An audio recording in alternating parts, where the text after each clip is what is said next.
Welcome to Industry Focus, the podcast that dives into a different sector of the stock market every day. It's Friday, March 9th, and we're talking Spotify. I'm your host, Dylan Lewis, and I'm joined on Skype by senior tech specialist, Evan New. Evan, I think this is going to be a good one. Not only is this a hotly anticipated stock listing, but this is a company that we both know pretty well. Yeah, it's been a busy couple of weeks, all these IPO filings. I think the Spotify one's going to be a little bit more interesting than the Dropbox one. I'm a Spotify user. I think you are a Spotify user as well, right? I am. I actually recently switched to Spotify. I switched my entire family away from Apple Music to Spotify, which is notable because I'm a big Apple guy, so I have Apple everything. But it was, very specifically, we started buying, Amazon Echo devices and started getting some more of these, Alexa devices, and Apple Music's just not supported, and Spotify is, and so that really was kind of the catalyst for us to switch. But we're pretty happy with it. And I think with me being an individual account user and you having a family plan, and me formerly having been a free user of Spotify, we kind of cover all the bases for different user types that this company has. So this is a company we know well. They're the leader in the music streaming space. We probably have some listeners that are not super familiar with them, though. What does their service look like? So Spotify it was really kind of the first big premium on-demand music streaming service. The big difference between Pandora and Spotify historically was that Pandora wasn't on demand. It was, you set a radio station and it kind of, you don't pick what you listen to. But Spotify was one of the first companies to really offer an on-demand service where you pick specifically what song you want to listen to, and then you get it. So they were kind of the first mover in that space, and they inked a lot of direct licenses with the record labels to offer this service. So I think that's really helped them kind of grow to the place they are now, which is the number one service in the world. And in some ways, they've kind of benefited from some of the other players in that space moving slowly. You think about Apple, a company that revolutionized the way that people consume songs, and being able to buy them individually, create their own playlists. That seemed like a space that was ripe for them, and yet they waited on creating their own streaming option. That's allowed Spotify to get a huge lead in their overall user counts. Right, and just to bring Pandora back, Pandora didn't actually start. I mean, Pandora now has an on-demand service, but they didn't. They only launched that a couple years ago in 2015 or 2016. I think it was 2016. So I mean, they were very late. So yeah, that first mover advantage was huge, I think, in this context. And so looking at their user base, they have that ad-supported model, like you mentioned, and it's exactly what it sounds like. Free access, you can choose songs, but you hear ads too.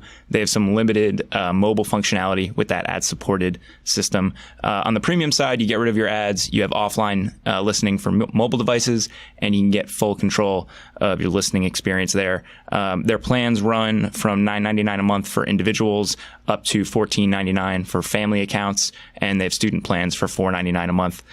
Those are all dollar denominated. I think a point of order for the rest of the show is Spotify's financials are stated in euros. So going forward, unless we say otherwise, we're talking euros, not dollars. And for some context, currently €1 is worth roughly $1.23.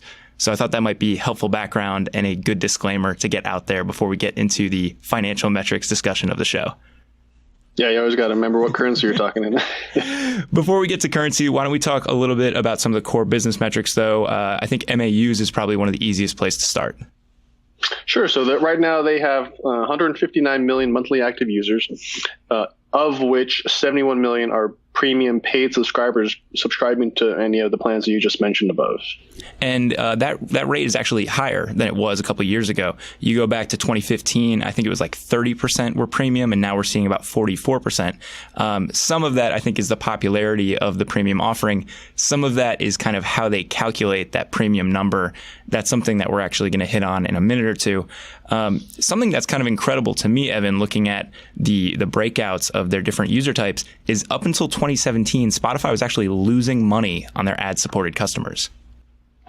Yeah, I mean, that's pretty standard considering the industry that we're talking about. I mean, music streaming is notoriously a really tough, an industry that has really tough economics. And I mean, Spotify, because they've had these direct licenses with the record labels for many years, those costs are higher than what a company like Pandora faces, because Pandora uses statutory licenses as a way to minimize their costs.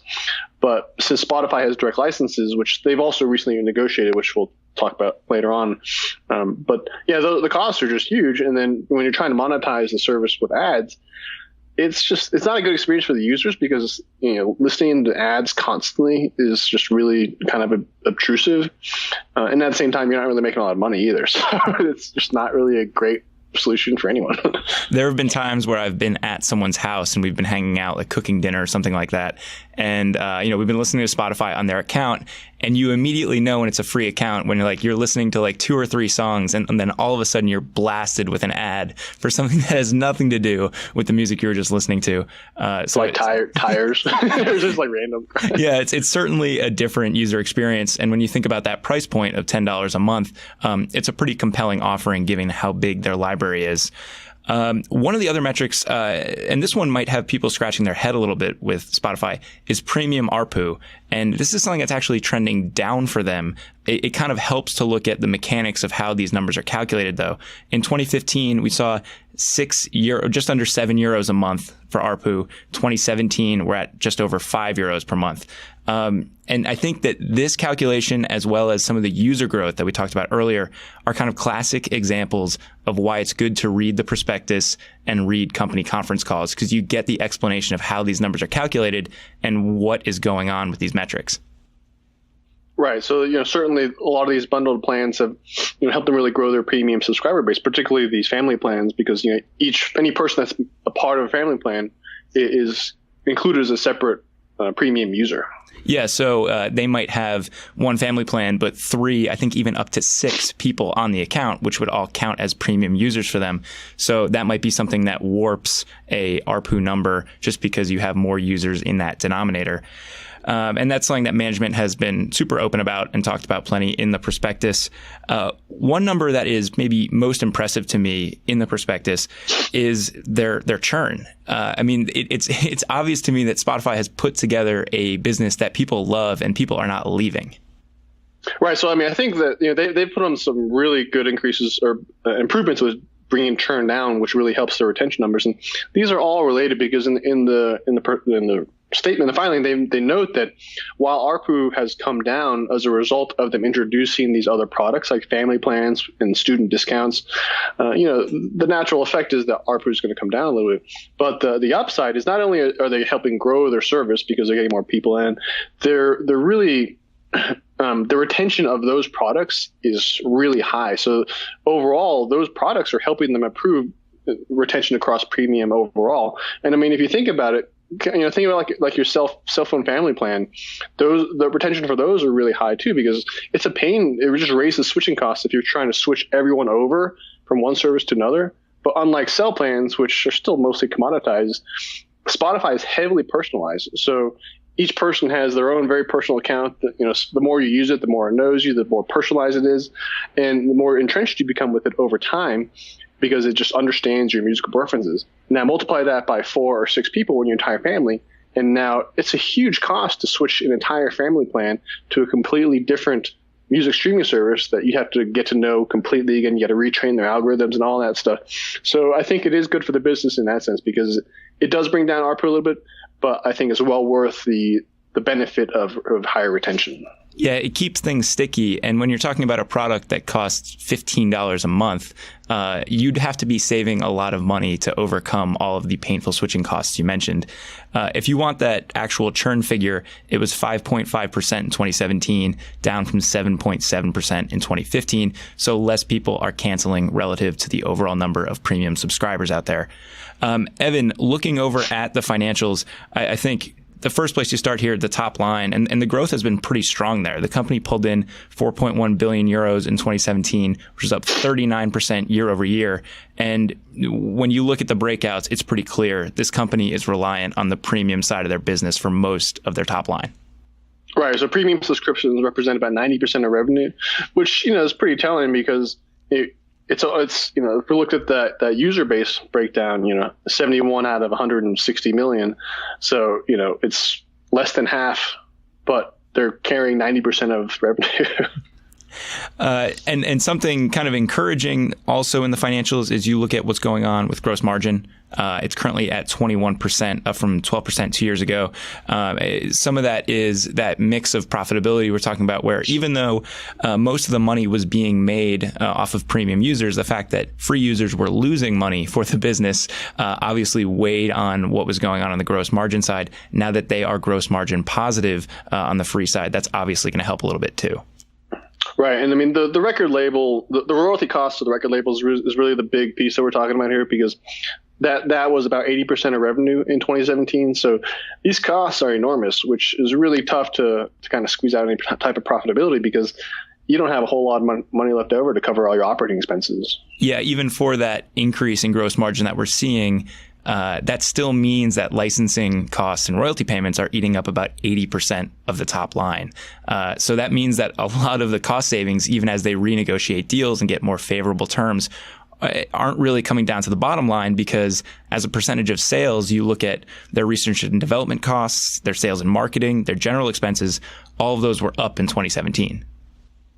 Right. So that's what's so hard about this industry, is that the cost structures are just not very favorable to these services, whereas the record labels are able to, they have a very strong bargaining position in there. Yeah, and trying to paint a picture for what profitability might look like for this business is kind of tough. We saw an operating loss for them in 2017, and then on top of that, they had a huge line item hit with their finance costs, which took them even further into the red and took them to $1.2 billion in losses for 2017. And most of that is related to this very complex structure of the company's debt and convertible notes. Evan, you have some experience with that. Do you want to try to give like a quick explanation there? Right. Without getting too deep into it, I would say that it's important to note that those finance costs, which I think were about 970 some odd million euros last year, that's a non-cash charge that is primarily related to the change in fair market value of these convertible notes that they've issued a couple years ago. So they raised some debt in 2016 and issued these notes. As the value of these notes fluctuates, which is also a function of their private market share price, which more than doubled last year, then that increases the cost associated with these notes, the interest costs associated with these notes. But these are non-cash charges, so it's not like Spotify is paying out this much in cash. But it is an expense that they have to recognize for the purpose of GAAP accounting, right? Correct. Well, technically, Spotify is an IFRS, International Financial Reporting Standards. Oh, so it's the international version of GAAP, but different standard. But yeah, so it is on an IFRS basis. Yes, they do have to account for it. Yeah, and so when you look at everything that's going on with them as a business, it's kind of hard to suss out, okay, well, how much of this is a permanent expense that is kind of the steady state of what's going to be the future for them? How much of this is tied to the capital structure that they have chosen with these convertible notes? We talked about how margins are only going to give them so much money to work with and how much is really going to come down to the bottom line there. The financing is going to be kind of an ongoing question with this business. And Evan, I know that we didn't want to spend too much time talking about this on the podcast because it really doesn't lend itself to good audio, but you're planning on putting a piece together kind of explaining what's going on with Spotify's convertible debt, right? Well, I'm going to take a deeper look at their capital structure, and specifically the big piece of it is really this debt financing and convertible note structure. And depending on how they handle that over the next couple of years, that might be something that either weighs on profitability or makes things a little bit easier. Of course, there are a lot of other moving parts there as that disappears as a line item. So that's all to say, listeners, once Evan gets that piece out, if you're interested in this, write into the show and we'll be sure to send it out. And on that note, actually, knowing that we were going to be chatting Spotify, we asked folks on Twitter if they wanted to hear anything in particular in the discussion. And we have a few listener questions about the company and this issuance. Casey asks where they plan to deploy the money raised from the offering. And is it an exit strategy for initial private investors? And I think that this is a good point to address because there might be some confusion about what's going on with this issuance, Evan. Right. So Spotify, in this direct listing, they are not issuing any shares whatsoever. So they will not be receiving any capital, will not be receiving any proceeds. So they're not even using the proceeds since they're not getting any of it. I mean, I would say kind of generally speaking, remember that in traditional IPOs, which this is not a traditional IPO, in most IPOs, it's kind of a mix of both. Most of the time, a lot of initial private investors, including insiders, co-founders, etc. It is partially an exit strategy, a way to let them get a payday, but also, raise money for the company itself. That's how most IPOs are structured. So in this case, for Spotify, this direct listing, it is primarily an exit strategy for initial private investors. Austin asks, and this is listener Austin, not our producer Austin. He wrote in and said, "What's the long game for Spotify? It can't be their current model." And then Austin goes on to throw out a couple ideas. It could be leveraging data and machine learning, expanding on their personalized playlists, maybe even hyper-focused ads, possibly some sort of packaging with podcasts as an option. Evan, I know you have some thoughts on what this business could morph into and the optionality they have there. Right. So I'm not a huge fan of the cost structure as it is because those royalty costs are so astronomically high. I mean, 80% of revenue, how do you pay for things? It's just really hard to envision being a profitable company. But, an early Spotify investor had mentioned in a recent interview that there's this idea that Spotify can basically create this marketplace that connects artists directly with listeners, which has this potential to cut out the record labels altogether, because the record labels are basically just middlemen right there. And not to say like record labels are going to die or anything like that, because they certainly have their place in this industry, particularly at the high end of the value chain with prominent artists.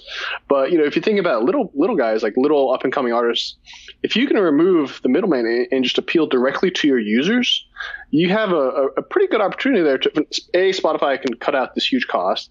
B, the directly connecting artists and users has a lot of potential, and they are actually very specifically looking at some of the things that Austin just mentioned, because they are using machine learning, because all of the curation algorithms that are meant for content discovery are all built on AI and machine learning. And at the same time, they're helping artists be able to target other users, not with ads, but trying to find users that might like their own music.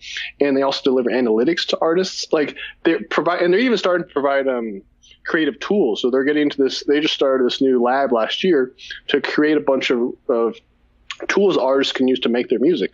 So if you look at this from that perspective, I'm seeing Spotify in the future having this potential of being this kind of new modern digital distribution platform of streaming, and really connect, think like YouTube, but for music.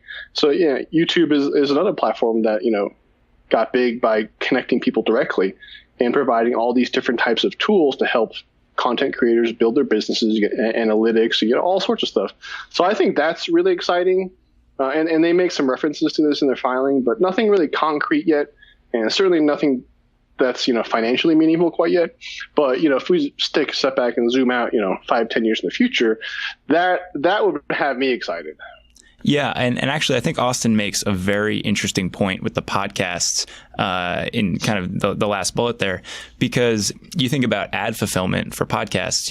A lot of organizations use some third party to handle that, or they have an internal sales staff that handles all that. I would think that Spotify would have pretty robust user data that would allow for hyper-targeted ads on podcasts on the platform. The difficulty there is that they are not the sole distributor of podcasts, and that a lot of people get them through some third-party app or through Apple podcast app or something like that. But I think there might be something there too, where they work on the ad side within audio advertising. Yeah, so I do think that, even though I'm not super thrilled about the financials right now, like I do see a lot of potential for Spotify in the future as a really vibrant distribution platform for artists. And it's the biggest one in the world. So, if you're an artist and you want to reach the biggest audience, that's where you go. And this kind of leads us into what I'd like to end this show talking about, which is kind of broadly, what do we see with Spotify's business right now? What are the risks that we're worried about? And maybe what are some of the opportunities? So we haven't talked too much about the competitive pressures, but one of the things that has me most worried about this company as it currently exists is there's not a lot of pricing power in the streaming music space, and there's also not a lot of cost control either. Right, and between the two of those, you get squeezed pretty hard because, on one hand, you have Apple Music, who's humongous, and Apple does not need to make any money on this, but they want to do it. And the $10 a month is kind of like table stakes right now, but I wouldn't be surprised if, going forward, that comes down even further, just through competition, because like you said, I mean, if it's commoditized enough, then these companies have to compete on price.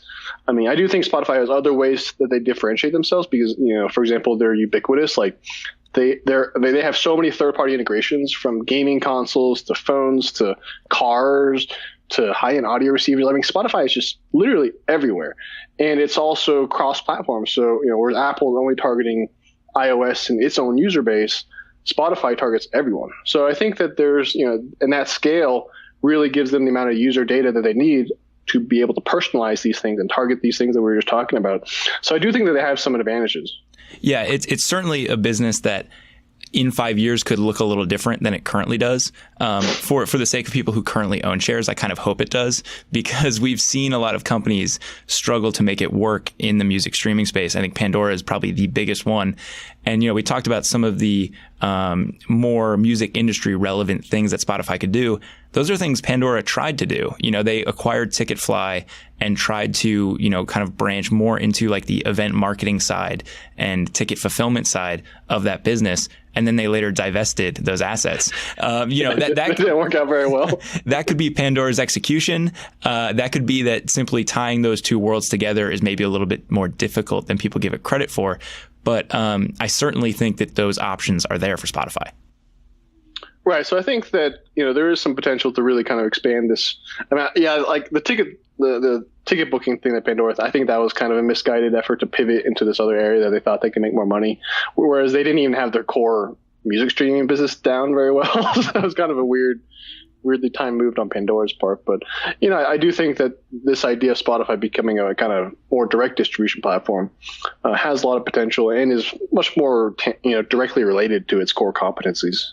And this is probably going to be one of the more fun companies to watch over the next 3 to 5 years for a variety of reasons. We talk about the optionality they have with their business, but also this direct listing and it not being a capital raising event, but an opportunity for shareholders to have liquidity.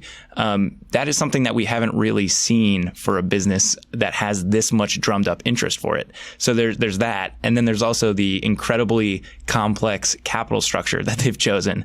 So there are a lot of elements that make this a super interesting story for 2018, and certainly, for the next couple of years beyond it too. Oh, absolutely. There's a lot going on here, so it's going to be a lot of angles to focus on if people are considering investing. And as we get closer to the actual listing date and we get some more details, we're definitely going to follow up with the show, because this is something that is fairly new to a lot of people. And I think, one, it's interesting, and two, it's a great opportunity to talk about a concept that people really aren't all that familiar with. So look out for more shows on that. And like I said, Evan's going to be writing that show on the capital structure, or that piece on the capital structure. So if you want that, just write into the show. Evan, anything else before I let you go? No, I think we're good. All right. I just want to give listeners a quick heads up about two things. So I'm going to be in Austin next week with Chris Hill, Dan Boyd, and a few other fools for South by Southwest. And we've got a listener meetup planned for Monday the 12th. So if you're going to be in the area, shoot us an email at industryfocus@fool.com, or you can tweet us at MFIndustryFocus, and we'll make sure that you get all those details. Also, all of next week's shows are going to be tied to our time in Austin. We're planning on getting some cool interviews, getting some dispatches on all the fresh tech and the new ideas that we're hearing at South by Southwest. I think Simon Erickson is going to be hopping on the healthcare show, so we're super excited about that. So we have some fun stuff in store for you. If South by Southwest is not your shtick, maybe a week to skip on the show. But otherwise, that does it for this episode of Industry Focus. I mentioned our handles at MF Industry Focus and industryfocus@fool.com. If you ever have any questions, shoot us an email over there, and we're happy to answer them and talk about them on the show. And if you want more of our stuff, you can subscribe on iTunes or check out the Fool's family of shows over at fool.com/podcasts. As always, people on the program may own companies discussed on the show, and the Motley Fool may have formal recommendations for or against stocks mentioned. So don't buy or sell anything based solely on what you hear. Thanks to Rick Engdahl for all his work behind the glass today. For Evan New, I'm Dylan Lewis. Thanks for listening, and Fool on.